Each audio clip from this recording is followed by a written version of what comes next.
حافظ صابر علی صابر صاحب کا عرس مبارک تھا حضرت، وہ بزرگ تھے تو انہوں نے یہ بات سنائی، میں آج یہی سنا کے بس گفتگو جو ہے نا وہ ختم کروں گا۔ جب بھی بات یاد آتی ہے حضرت میرے اندر آنسو گرتے ہیں، واقعتاً اسی طرح ہے حضرت۔ وہ بزرگ کہتے ہیں کہ بارش نہیں برس رہی تھی، ایک پانی کی بارش ہے حضرت، ایک رحمت کی بھی بارش ہے،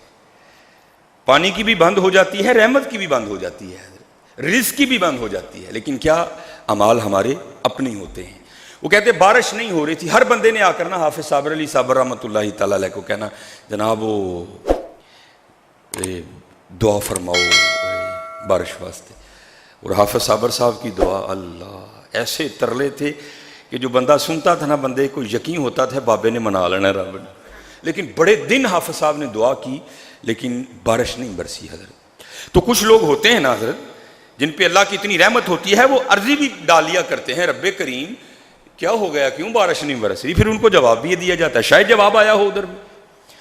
وہ بزرگ کہتے ہیں مجھے حافظ صابر صاحب رحمۃ اللہ تعالیٰ نے مدرسے کا ایک بچہ بھیج کرنا گھر سے بلایا، کہتے ہیں میں حاضر ہوا، حافظ صاحب نے مجھے اپنی جیب سے پیسے نکال کے دیے اور دے کے کہتے ہیں حضرت جی اس کا وہ قیمہ لے کے آنا ہے جو آپ اپنے گھر میں کھاتے ہیں، کسی کو دینا ہو تو اور ہوتا ہے حضرت، اپنے گھر میں کھانا ہو تو اور ہوتا ہے، وہ لے کے آئیے گا جو اپنے گھر میں کھاتے ہیں۔ کہتے ہیں میں گیا، بڑا ستھرا قیمہ میں لے کے آیا، کہتے ہیں میں نے پیش کیا۔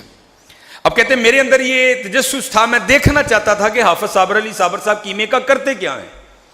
لیکن مجھے فرمانے لگے تسی جاؤ، کہتے میں بھی نہیں گیا کوئی، میں باہر جا کے نا سائڈ پہ چھپ گیا۔ کہتے حافظ صاحب اپنی مسجد سے نکلے اور جو گلیوں سے راستہ ہے نا اڈے پہ جانے کا بھوپال والے، کہتے اس گلیوں میں ڈال گئے، کہتے میں بھی پیچھے پیچھے تھوڑا سا آگے جا کر نا کھڑے ہو کر کہتے ہیں حضرت جی چھپ کے نہ ہو میرے نال نہ لیا اللہ، کہتے میں ساتھ ساتھ چل پڑا۔ کہتے ہیں بھوپال والا مین اڈے پہ گئے، اڈا کراس کر کے نا ہم وہ پہلیوں میں اتر گئے۔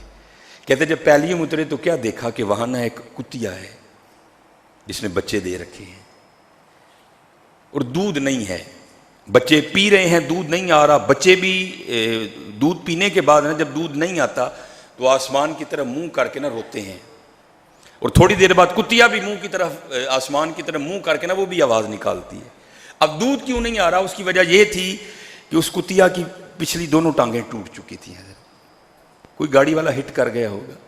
کیونکہ ہم بھی حضرت جب گاڑی پہ بیٹھتے ہیں تو پھر ہم کہتے ہیں جناب میں تو شاہی وکھری بن گیا ہوں، اگر پانی ہے تو نہیں دھیان کریں گے، کسی پہ چھینٹیں تو نہیں گریں گے، اگر مٹی ہے تو نہیں توجہ کریں گے، یہاں سے میں گاڑی تیز گزارنے لگا ہوں، کوئی یہ نہ ہو یہاں بیٹھے بیٹھے دھول دھول ہو جائے، کون دیکھتا ہے؟ اس کو بھی کوئی ہٹ کر گیا تھا، اس کی پچھلی ٹانگیں ٹوٹ چکی تھی، اب وہ بھوکی تھی، پتہ نہیں کتنے دنوں کی بھوکی تھی، خود بھوکی تھی تو دودھ کہاں سے آتا حضرت، اب وہ بھی رو رہی ہے، اس کے بچے بھی رو رہے ہیں۔ کہتے ہیں حافظ صاحب نے نا وہ شاپر کھول کے نا اس کو فولڈ کر کے اس کے سامنے رکھا، وہ تو جناب ٹوٹ پڑی